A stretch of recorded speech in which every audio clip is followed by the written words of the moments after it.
Rotarians online and in person. Today we have a special guest. And an introduction would be difficult, but I would tell you, having read his bio, thinking about my volunteering 2 Saturdays a year to pick up trash to demonstrate service above self, pretty much pales in comparison to what he does. So I don't want to steal his thunder or spoil any of his story. So at this point, I'll just turn it over to you. Well, that's the quickest meeting. The last meeting I was in Westerville, there were 70 people there, have 120 people in their membership list, but there were 60 there. And they said I'd have the podium about 7:30 in the morning. And it was 8 o'clock and I was still not there because there was so much going on. So I told the sergeant at arms, please lock the door now, because now you'll say the meeting's pretty much done and I won't have anything to say. So you took my time. So now you stay there and guard the place. But this is great. Thank you so much for having me over here. And for your hospitality of putting me up in that room, which was way above my pay grade. I'm kind of not used to sleeping in a good bed. Yeah, after a while you get used to not having it, but you know, you toss and turn, but it was nice to have it. Thank you very much, all of you. Can you guys hear me up there? All right, cool. Loud and clear. So today's day 3 of my 270-day journey on the road for this leg. I've been on the road never this long, usually about 3 or 4 months a year for the last 7 years, but this time it's about a little over a year now, if I make it to the end. The end is the Melbourne Convention. The start, well, official start was in June of this year in the Houston Convention, but I actually started in February in India. And the goal is to reach 100 clubs. Now, why? I'm just a dreamer. And that dream was inspired by someone who was in the Potomac Rotary Club. God bless him, he's about 90 now, who dreamt that they want to eradicate polio from this world. And I don't know what he had to go through to make it happen and get the entire world of Rotary involved in this. But I'm dreaming a similar dream, that I want to make sure that no one dies waiting for an organ. And I began this journey, I wouldn't say alone, but in my context, it was alone. I still am. And to reach 1 million donors was the target to start with. The rate at which I'm going at now, I'm going to be about 80 years old. And as we all know, old age is the privilege of the few. And I don't know if I'll make it that far, but how do I get to that number sooner while I'm still alive and kicking? And I thought about Rotary. I've been in the Rotary ecosystem since I was, 14. And at 16, I was a youth exchange student. And ever since, I've been involved in Rotary. And I'm thinking, why didn't I think of this before? Why can't I energize Rotary to become that army that this other gentleman had? And now that army, there's a saying in our language that loosely translates to, well, the empty mind is the devil's workshop. Now, once polio is done, what are we going to do? I got to keep the Rotarians busy, right? So how about working on organ donation? You don't need funds, so you don't have to keep doing fundraisers for it. You don't need knowledge. You don't need looking for a cure, as other diseases are still looking. And you don't need to look beyond your community. So that's how easy it is, but yet no one does it. If I had gone out touting that we need to make sure that no one goes hungry ever, and that they're all fed for all the time, I may have got some purchase on that because it's easy to fathom. Yes, here's my dollars, here's how many people are being fed. And that's how most of these TV ads showing hungry children entice you to send them money because they get it. Or organ donation, you can. There's no tangible. There's nothing that is there's no cost, action, reaction. Here's the money, here's the food, here's a happy face. It's not that immediate. It takes a while. And when it's taking a while, you're less motivated. But the good news for this cause is actually the bad news for all of us. It's that it's coming closer to home. It's going to start affecting the people we actually know, people who we live with, and people who we love. And that's the problem. In some parts of the world, kidney disease is the #2 killer, surpassing tuberculosis. That's how rampant it's getting, and the US is getting hotter and hotter in that temperature graph. India has made it a thing already, but US outside of India is the next biggest community that kidney disease is affecting everyone. There's two ways to deal with kidney disease. Either you live on dialysis, that machine, or you get someone to show love. Because organ donation is a direct act of love. You can't force someone to do it. And that's where we all come in. And that's what I'm saying is so easy to do. But how do you do it?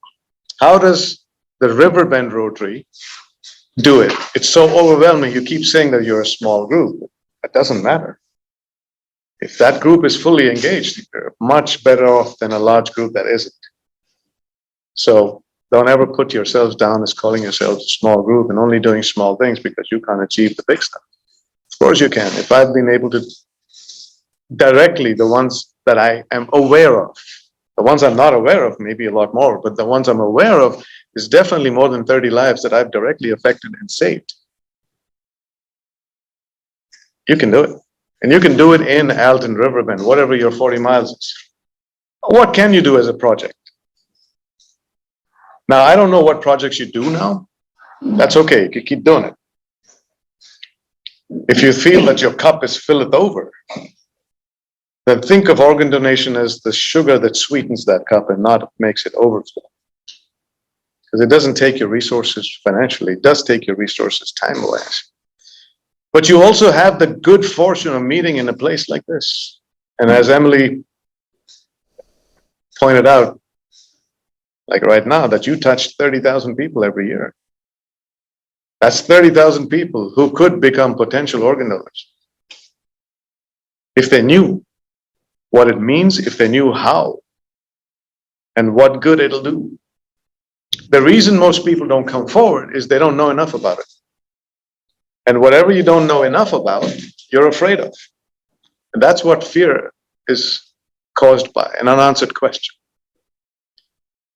So the more information you give, the better the decisions. And that holds for anything you do in life, definitely for organ donation. That could be your project. Can you have those 30,000 people, or at least let's take 50% of them, or 70, or 90, or 100% of them say yes to becoming organ donors? It's right here in your backyard. And you don't have to look beyond that. Organ donation can be done in 3 different ways. The awareness part of it, advocacy, and philanthropy. Fortunately, philanthropy may not be of much use here because you've got your systems like insurance. And I keep saying your, it's because I don't live in this country, but it's still mine. I'm American, just like you. In India, we don't have that. We are dependent on money. Organ donation is still the privilege of the rich, unlike here. So philanthropy may not be, you could be philanthropic outside of this place and maybe save lives outside of America, which is not a bad thing because you do, your international service could be that. But in America, advocacy and awareness, these are the 2 things that you can do. I mean, just in this group, how many of you have decided to become organ donors? 1, 2, 3, 4, 5. 5. I mean, there's no good or bad about it. That's your journey. You've taken that journey sooner. But there are others who take their time to make that journey and say yes, if at all. And they need help to understand why. The reasons people don't come forward to donate are, I don't love humanity enough or more than myself. I don't know enough about it. My religion prohibits it. I'm afraid that people won't resurrect me to life and let me die to take my organs. And that's the biggest fear amongst the African American community in this country, statistically. Not unfounded fears, but those are old fears that have taken different roots. In today's world, it's less likely. Yes, you do have your bad apples. It happens everywhere. You have a small percentage of thieves in amongst us, in every space. In any good that we do, you have the thieves who try and take advantage of it. So are we going to look at that 10% or less, or are we going to look at the 90%? The 90% is where we need to look at, because love and optimism and kindness happens there. Fear and everything negative happens in that 10%. So where's your mind at? Let's look at the 90%. With the awareness, you can change these reasons for them to say no. What awareness can we do? What can you do? Keep saying small group. Well, smaller the group, the better managed it is. Together you are more than someone else who's a larger group. You could have someone like me or someone who knows enough to speak to the seniors here. Not one time, but maybe once every quarter. Because once every quarter, when you do it, the more you think about things, how does music become hits? Because you hear it often enough. Repetition. Yes. Only then will it internalize. Then, even with food, you taste something one time, you don't, but you acquire the taste. This is no different. Human behavior with everything is the same. It's just that how you adapt it. So do that awareness session once every quarter, if not once every month. Because the organ donation that can happen, if you know enough about it, is you can do it as you're alive, as I did, or you could do it when you're brain dead, as a lot of accident victims are, unfortunately young ones, or you could do it when you're dead, cardiac death, the normal, natural death, which most of us will experience, I hope. What can you donate when you are brain dead, living, or cardiac? Knowing all of these things will make you more committed to this cause, thinking, hey, that's cool, that's easy. I didn't know that. I'll do this. This sounds good. That's what awareness does. The more you know, the more empowered you are. So what does a cardiac death body do for someone else? There's over 50 tissues that you can give. Each of these tissues enhances the lives of people who are otherwise compromised and cannot live a full life. Like what? Quite simply, your corneas. And you could be 150 and still give your corneas as long as they're healthy. So when you say that, oh, I'm too old for this, no, you're never too old. Let science figure out what you're too old for. Our job is to give, right? Let's just give. There are other people who'll figure it out. But if you start making excuses with your own limited knowledge about what you want to and cannot do, and that's a shame. You're denying yourself the opportunity to be humane. If heaven is where you need to go, to give yourself that chance, because when you give life, apparently that's where the line starts into that next world, if we believe it. So you could give your heart valves, your small intestines, your skin. Your two corneas can give sight to 4 people. I mean, when you have equations like that, why would we deny someone the same ability that you have when you were alive to see this beautiful planet? It is pretty. And if heaven is where you want to go and decide that your life in this world is dedicated to your journey to that space that we don't know about, but we believe. Can you imagine, since that's the theme of Rotary this year, that our imagination run wild? Can you imagine that if we end up in that gate that we think exists, and the person at that gate speaks to you and says, "Hey, welcome. I hope you lived a good life. How was heaven?" Maybe this is that heaven. It's what we make of it. And I'm preaching to the choir when I tell the Rotarians, because we are ordinary people doing extraordinary things, serving to change lives. Right? We already know that if we do what we continue to do, this will become heaven at some point. So after death is a no-brainer, but if the older folks that live here are closer to that, if we live the life cycle that WHO says we live, then the closer you are to that, the more ready you are to give. And hopefully your journey in life, by the time you're that age, is more giving, wanting to undo the bad things you've done, evolved. You'll notice how many of them will say yes. They just don't know about it. That heart valve that you give is used for children who have a heart disease, and usually a mechanical valve is put in. And as they grow older, that mechanical valve has to keep getting replaced. But with the heart valve coming from a human, it grows with the baby. And they never have to get that done again, risking that life every time they go under. The bone fillings that you may have had at the dentist's office came from someone who gave bone. It's real bone, human bone. And if you're thinking that if I hold on to one of my kidneys because I have two, if you can, that's what you can do when you're alive. Give a kidney or a liver. When you're brain dead, where your ventilator is keeping you alive while your brain is dead, you could give pretty much everything. I mean, every part of your body.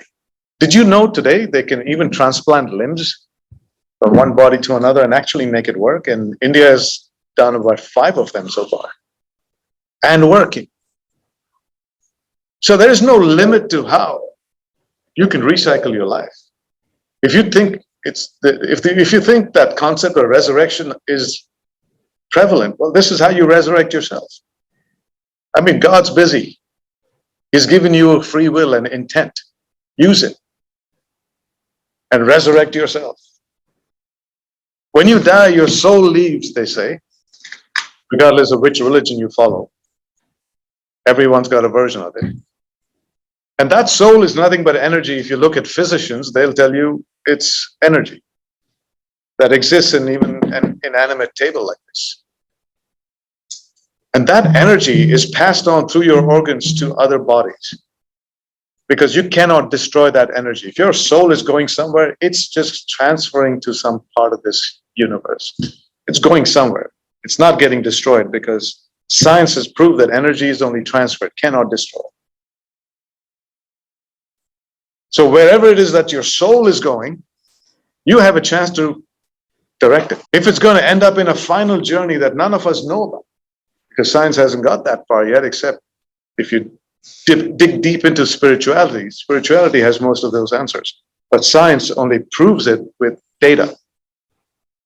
So the realm of science and spirituality, there's an overlap, but there is a distinct separation. I don't know where that soul is eventually going to end up, but if it goes through another body that does some good in life, hey, why not? So awareness needs to be given from a perspective of how the person evolved. So if I'm talking to a young boy or a girl, I wouldn't say all these things, because knock on wood, they have their entire life still ahead of them. But when guys like us or other side of 50, well, we're closer. And I want to hear it the way I want to hear it, based on my life experiences, where I've evolved, what I've done in life, what I want to undo. And that's probably why Rotarians are much older. Not because we're not attracting the young people. It's because older people don't have to be convinced to do service. Of course, there are the exceptions, but by and large, that's who you see that, hey, I want to give back. That's the thing, right? That's why we all came. I want to give back. I want to meet people in the community. I want to get to know people and do something together. That's what this was about. Organ donation is quite simpler. Now you've signed up on your driver's license, right? Right. What happens after that? Do you know? Is it automatic? No, you don't. No, you better let somebody in your family know. That's one way. And you, And if they say no, what are you going to do? if they say that you need to have it in your paperwork, in your will. It's not the will, it's the trust. No, it's the, DNR? Healthcare power. the healthcare power of attorney. There we I go. used to type those and they just. went Okay. Well, I was hoping that you would say this because there's no other answer to this, but they're not entirely correct.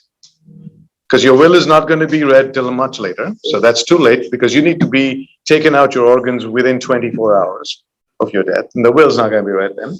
By then you're already, interred or cremated or whatever. Actually, the driver's license is the best form of capturing intent. They got that part right. But what the system didn't get right, which Rotary can change. In Alton, in Riverbend, nowhere else. You don't need to go anywhere else. Let's do this community-wise. I don't know how good you're with your mayors or your EMS. And they have the power to do this. Get the EMS to install a protocol that just says, no matter where they go, car crash, home, ask for the driver's license. That's not normal. Because your driver's license is not it's not looked at unless you're in a car crash or anything to do with the road. So if they put this in their process, right now about 15% of the people who actually sign up make it to becoming organ donors. Because most of them either haven't told their family or they don't die in a car crash. So anywhere else, no one's asked for it. So if they put this in place and make it standard operating procedure, that 15% is going to rise dramatically and we'll get closer to that goal of no one dies waiting for an organ. So that's a small thing you can do here in Alton. I keep saying Alton, but Riverbend. How many funeral homes do you have around here?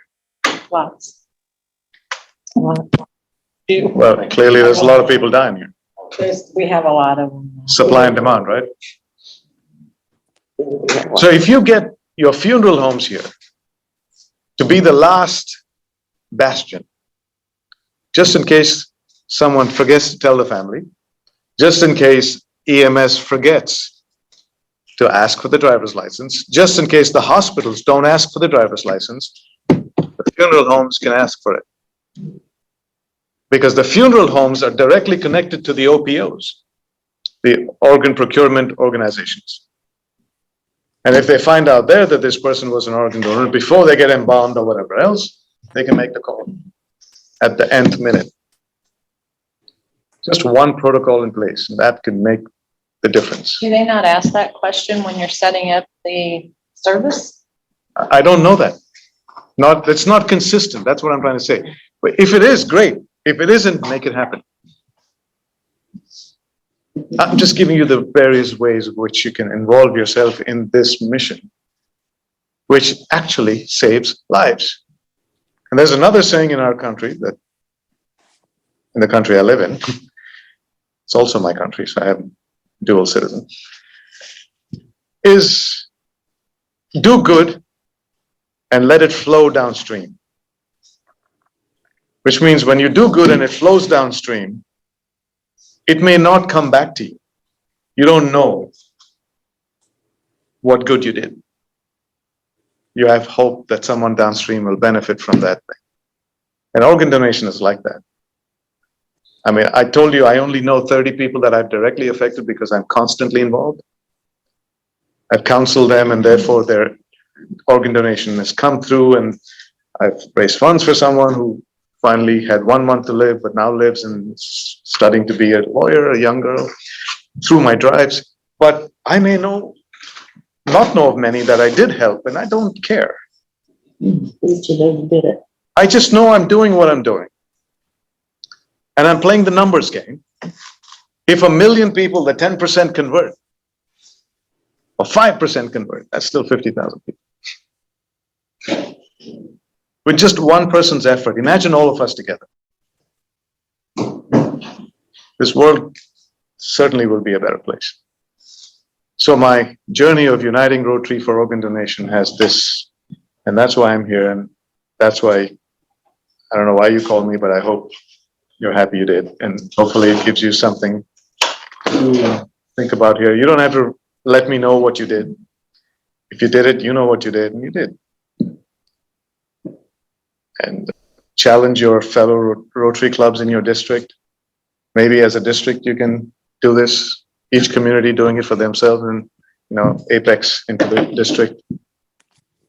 Talk about it in your district conference, or get someone to, as I'm going to one, because the district governor happens to be a kidney donor. But you don't have to go through something to be able to feel for it. That's empathy.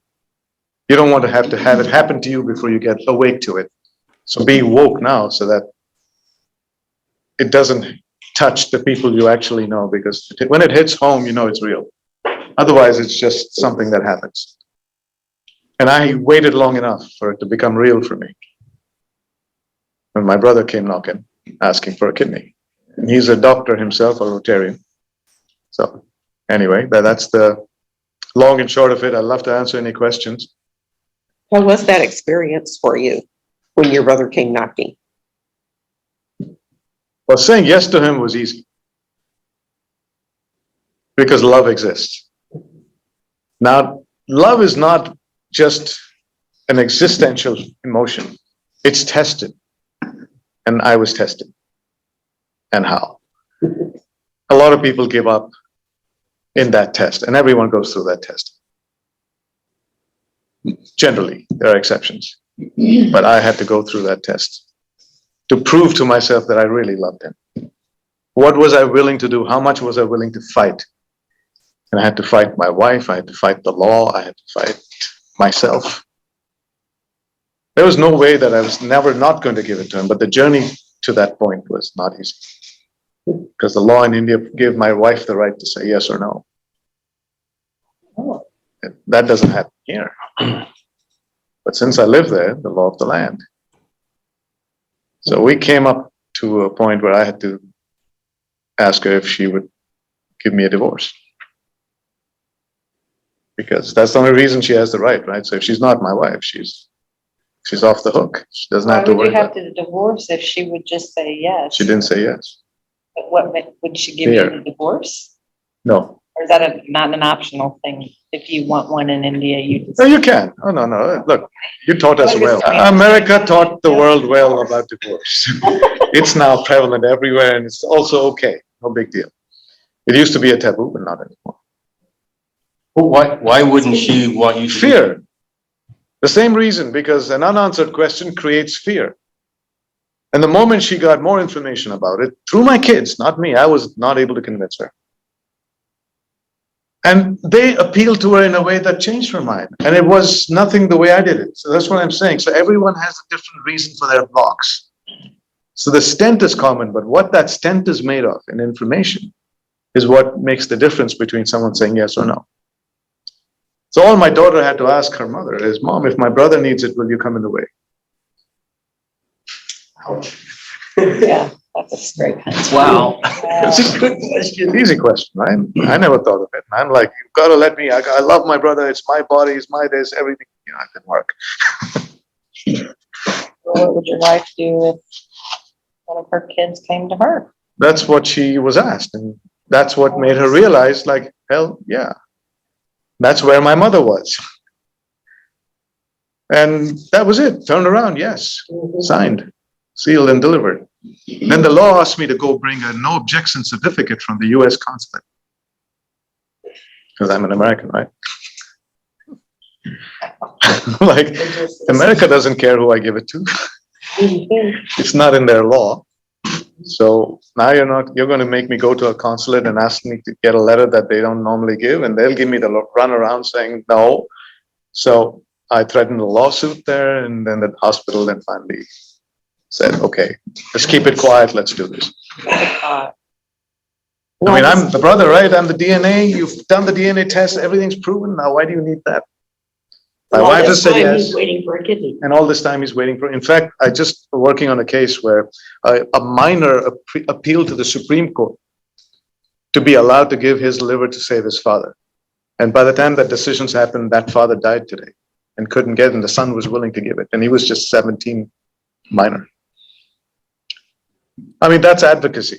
You don't have to worry about that. I'm working hard. I'm filing a class action suit in the Supreme Court on a lot of these things with others, other Rotarians. So, yeah, so I founded this club called the Rotary Club of Organ Donation, of which I'm the president, charter president of this year. We're only working on organ donation. We're a cause-based club. And I'm happy to work as a club with you guys to continue your journey if you want that journey to happen here. If you have any questions, doubts, a think tank to just bounce off of, happy to partner with you. Check it off in your international service, but do the service locally. So the test for that is like a blood test and. Now, today you don't even have to be the same blood group. Yeah. 8 years ago you needed to, but science has taken the leap. And one of our Rotarians is a nephrologist, and he's done over 60 against blood group donations. Because when someone's gasping for life, and time is not what you have, you gotta take the risks and chances. Now another doctor in India has started to take kidneys or livers from diabetics and is able to manage the donor pretty well. Here, they won't even hear of it because they're too worried about lawsuits, this and that. But when someone's dying and someone wants to give, it's more a humanitarian thing. It's a social issue. It's not a medical issue. And there are some court cases that I fought through my organization, which is the Gift of Life Adventure Foundation. It's 501c3 here and in India. We fought it based on the fundamental right of the right to live. I don't care what your moral background is, but my right to live trumps that. And if there are two willing adults willing to help each other, I don't see why the law should come in on moral grounds.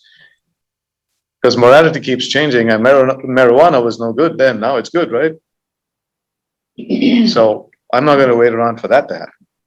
And so when we prevailed, we won those cases. So there's case law that I'm able to now, hang my hat on. And I did that in 2017 and 18, a couple of people. And now friends can give friends in India who can prove friendship, of course, because otherwise new friends pop up. That's where the illegal trade begins. But in this country, there's no problem because anyone can give anyone no problem. How many states actually have the donor program through the driver's license? Do you know? Every state. Every state. I mean, like I said, it's the easiest way to capture intent.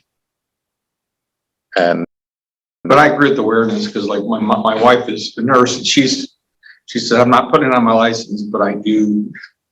She's told me that if something were to happen to her, she would want me to say yes. But she's a nurse, and she's, like you said, the paranoia. Not saying that she's seen anything that's happened, but the reverse problem here is if she hasn't expressed an intent, you can't do it. While in India, the law is the next of kin has the right to decide. So if I pass and I've said yes, my kids say no, then it's a no. And I can't argue that because I'm dead anyway. But here, that's why you have the intentions on your document, and that document needs to be read by a third objective party, which is the EMS. Otherwise, your family can be biased and say no or hide the fact, and no one's going to know. I have a question. That's not true. So go ahead.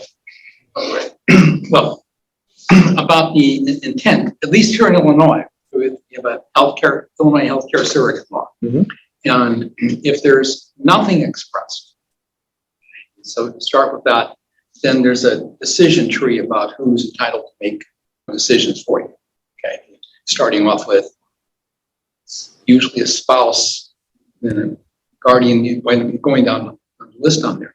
But if there's nothing said, then that decision maker then has the responsibility of deciding whether or not to make the donation. And Yeah, so there's no presumption. you're saying the same against- thing I am. Well, no, but you said that there's presumption against it, saying that it's not the case. No, so what you're saying is there's a tree of decision making. Right. Other than you, because you're not in that space. Right. And if they say no, it's a no. It's not an opt-out country yet, even in Illinois. Unlike in the UK or Scandinavia or France, you are presumed an organ donor unless you opt out. Here, you're an opt-in. And if you haven't opted in, which is why I need to talk to your family, but if you've expressed your intent, and there's a direct connection with the system, any objections here wouldn't matter. True. How long would it take to get down the decision tree before your organs are no Well, longer? they'll do that quick enough. I mean, that's not the issue. They all know, the medical community knows what it takes and how fast you need to do this. But the decision maker will also be informed of that. So the decision has to happen within the time. That's not an issue. What arguments do people make against this? Oh, one of five, and even less. My religion, Jehovah's Witness, is the only religion that prohibits it expressly. And every other religion, no. But the assumption of that, the beliefs, what is truth? You can refute it, but truth is negotiable. Truth is what you believe. If I convince you that this is a black table and you believed it, to you it's true. To you it's not. That's what truth is. And that's the problem in this society, that a lot of people are giving you things to believe, and that's how we're divided. But the only truth, if we're in the quest of truth, is your own feelings. You cannot deny that. You can ignore it, but you can't deny it. And they can keep changing. No one says the truth is constant. Now, the fear is that belief. If you believe that it's not good for your soul and your journey to heaven is going to be hampered by it, because someone made you believe that, someone human, based on their exposure and interpretation, it's not that their minds are not changeable. They just need an argument enough to come to that. Change their truth. There was a pastor Rotarian in Toronto where I spoke a couple of months ago. I've been on the road since June. And he says, well, I told him, Pastor, you could be doing this in your church. He says, no, I'm not sure I want to do it because I'm not convinced yet. I said, Pastor, you're being a gatekeeper. That's not good. I mean, you have your journey. I respect that. You may take another 5 years to get there, but by blocking this information from your congregation, whose journeys may be quicker, you're coming in the way. So, oh, I never looked at it like that. At least let them know. Maybe someone there has that journey quicker and they may be more convinced faster than you are. So why should your journey be their journey? So please talk to them. And he did. So it's just they're so used to thinking in one way. And I'm not here trying to tell someone, or neither should you, it's become an organ donor, put a gun, become one. That's the surest way of not becoming. Just give them enough information to make their decision. Good decisions come from good information. It's a constant struggle. That's why if you do this once a month in this facility, some get it, some don't. But maybe the next time they'll get it. Because they have somebody in their peer group talking to them from their language they understand with each other. Not pressure, but peer learning. Their minds are more open to receiving. So it's nothing but an open mind or a closed mind, receiver taker, generally in life. Religion uses that beautifully.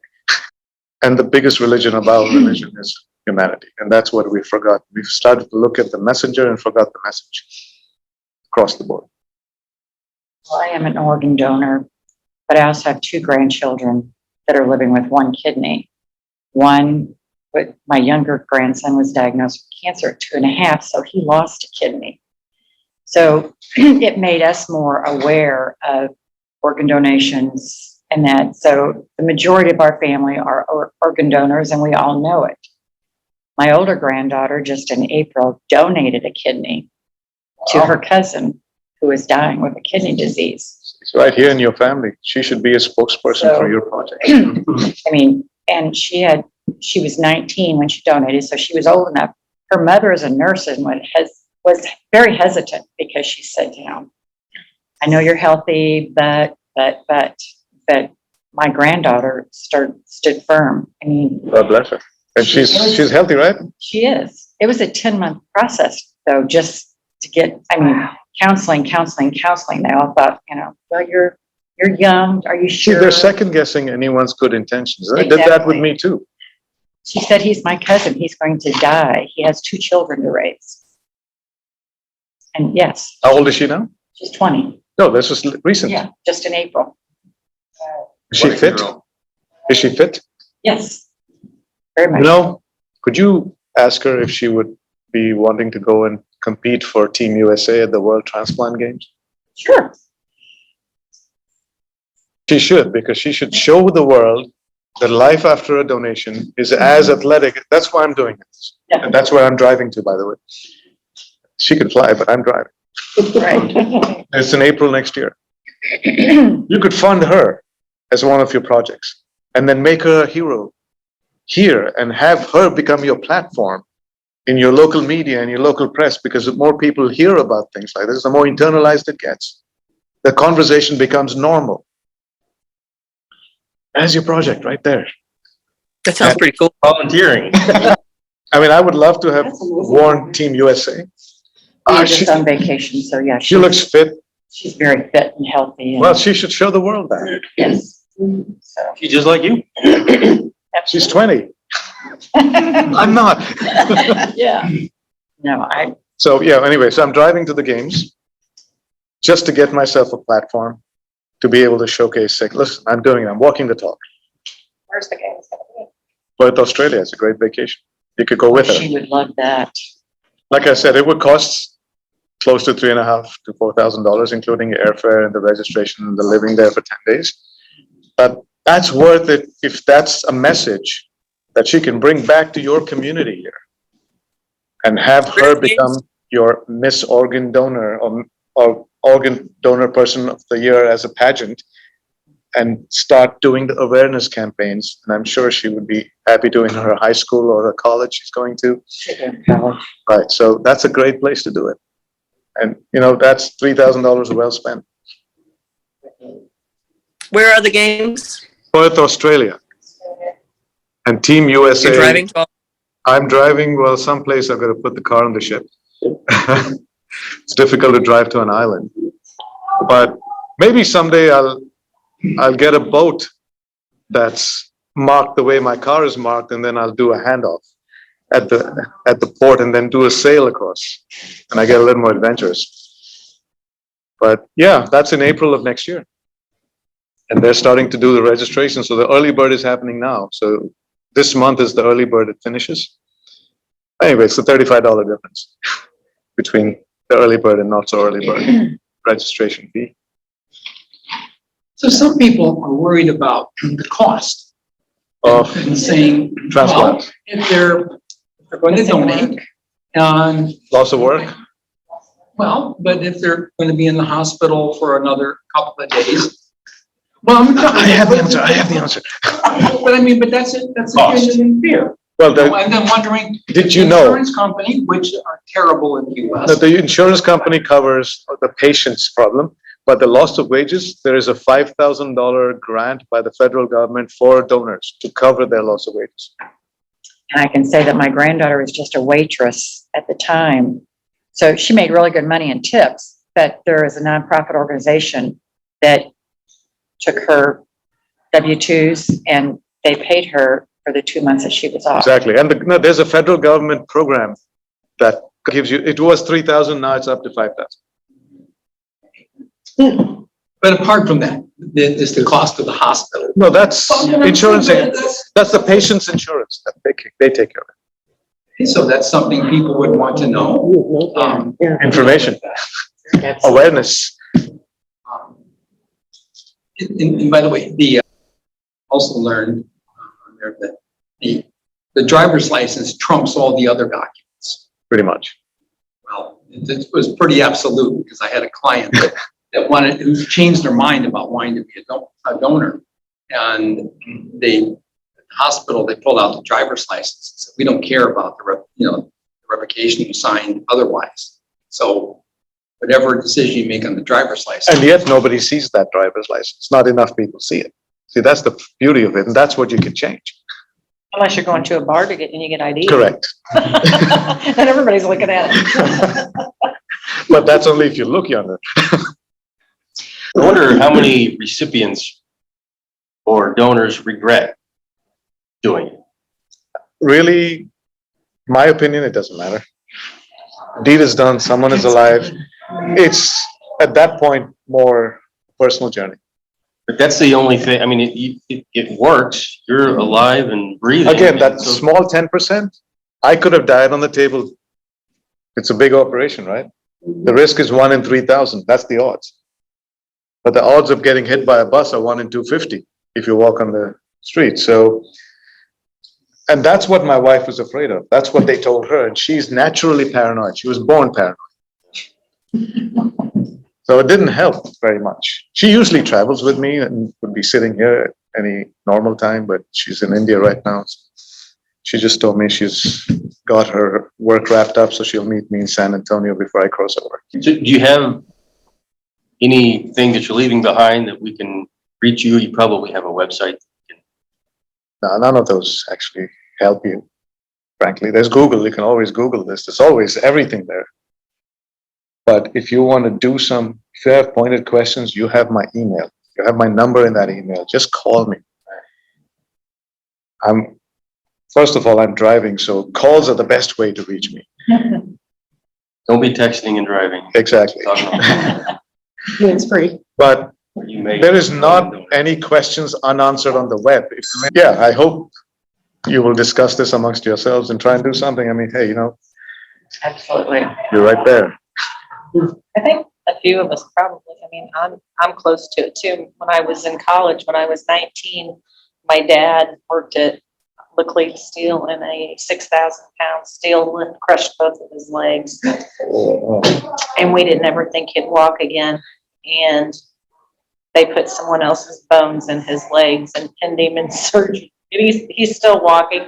He's not the best on his balance, and he worked another, My God. I mean, 30 look, years Wow. and just retired at age 73 and was still walking. we're a small group of 25. Doesn't look very small now, does it? Wow. You guys have this. And I had a recent coworker that just became a transplant too, one of my former captains on the boats. If you could get to your mayor and have him or her proclaim organ donation week for your town and use that as a stepping stone to do things in the local radio station, the local media, highlight all of these stories, put it out there, so internalize this, make it normal. I mean, today an open heart surgery is normal, right? It never used to be. Today is normal. I'm in and out. Let's make this normal so no one's fearing it. They're using PICC valves now too. Oh, yeah. Until science catches up and no one needs to donate living or dead, the artificial stuff can kick in, but that's about 10, 15 years away. Until then, Well, thank you very, very much for being here today. Yes. Very interesting. Very interesting. And Thank you for I think we may be recording this, so if so, we'll put this out. And all of you who are watching this recording, he said, send him an email or call him if you have Yeah. questions, right? yes, absolutely. I have his email address, and I think you do too, Monica, correct? Yeah, I do. I can get it out to everybody. I think it was in the email I sent it to everyone Oh, okay. about today's meeting. Okay. We got it. And normally I carry that gas can over there asking for whatever donations you can put in there to put my gas money through. But since you guys put me up in a hotel, I'm not going to do that. That was not Well, expected. Emily took care of all. Thank Yeah. her for doing Yeah. that. He's been sleeps in parking lots and uses. Yeah, I've stopped in churches and temples. Yeah. I Yeah. stay in their parking lot. It's actually not so bad. You realize how little you need in life to be happy. It And might Thank you, make a good PR picture if we all take a selfie out by his car that's all marked up. So, Great. Would you Yeah. guys do that? Yeah, let's do that. okay, so Awesome. the next point of business is running through administration, foundation, fundraising, community service. Do you want to go through that, Monica? I think we can skip it today. I think we're running short on time, and so everybody get back to Okay. work and go out and take a picture and call it a great meeting. Karen has I do want to say real quickly that we sold $320 worth of the meat raffle tickets at the Alton Rotary Club Monday night. all right. Yay! Great. Thanks to Eddie Morrissey, who invited us to go for dinner, and he really was a big factor in ticket sales. That's awesome. That was good. Can Thank you. I ask, do we have a flyer? Like, I want to put something on my Facebook or something like that. Do we have something? Or we can share it. Yeah, so we can. Yeah, we'll get you that. I just have a couple of things, if I could, Monica, Please. about the Vintage Voices setup. Okay. Anybody here able to do that on the 8th? We I'll have be like from 10 to 11 and then probably 3 to 4. And it's just like an hour. It's setting up chairs, just going around the cemetery, putting up their props and everything. It's not anything huge. No, it was an easy task last time. I'll be there. I can do tables. I can't do a whole lot of lifting and throwing, but I can set up chairs. Okay, that's good. And where is this And at? At the Alton City Cemetery, where the Lovejoy Monument is. All right, we're up against a hard deadline. We need to go because We got people leaving the room. we got people Okay. coming in behind us here. Okay, We'll see you all next week. Thank you. Yeah.